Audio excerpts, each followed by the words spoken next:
আমরা এর আগেও দেখেছি ছাত্রদল সমর্থিত সদস্য সচিব, ছাত্রদলের সদস্য সচিব ছাত্রী সংস্থা এবং ঢাবির ভিসিকে কেন্দ্র করে কতটা কুরুচিপূর্ণ মন্তব্য পেশ করেছিল। এরপরেও তারা এটার জন্য বিভিন্নভাবে সাফাই গিয়েছে। আমরা মনে করি এই সকল কুরুচিপূর্ণ ব্যক্তিরা আজকের ভোটের মধ্য দিয়ে তারা বর্জন হবে ইনশাল্লাহ। নারী হেনস্থা যারা করেছে এখন পর্যন্ত আমরা দেখিনি যে বিশ্ববিদ্যালয় প্রশাসন এবং বাইরের প্রশাসন তাদেরকে আটক তো দূরের কথা, যাকে হেনস্থা করা হয়েছে তাকে কেন পুলিশের কাভার্ড ভ্যানে উঠানো হলো, এটা আমাদের প্রশ্ন। আমরা তাদের উপযুক্ত শাস্তি চাই, তাদের যেই শাস্তি দেওয়া উচিত, যেই শাস্তি আইনে বলে আমরা সেই শাস্তি দাবি করছি।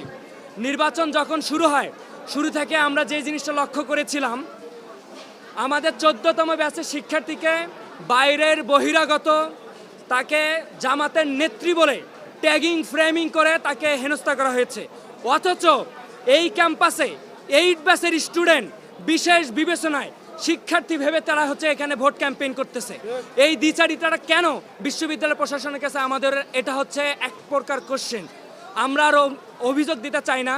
সর্বশেষ একটাই কথা, দেখেন আজকে যতগুলো বুথ হয়েছে কম বেশি প্রত্যেকটা বুথে কমন প্রবলেমটা ফেস করতে হয়েছে। শুরুতে কারো কোনো ধরনের চিরকুট হোক, ব্যালট হোক, ভাঁজ করা ব্যালট হোক, যেটাই হোক না কেন ঢুকতে দেয় নাই, কিন্তু একটা বিশেষ দলের বই আকারে ছাপানো ব্যালট পেপারকে তারা ঢুকতে দিয়েছে।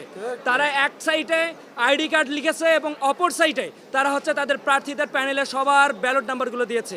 আমরা দেখেছি পোলিং এজেন্টে থাকা অবস্থায় তারা এইটা ইনশিওর করতেছে যে তারা এটা বারবার বিলি করতেছে। আমরা এটা বারবার অভিযোগ করছি, নির্বাচন কমিশনার নিষেধ করছে, কিন্তু প্রিজাইডিং অফিসার পর্যন্ত এই কোশ্চেনটা যে তাদের কান পর্যন্ত পৌঁছায় নাই।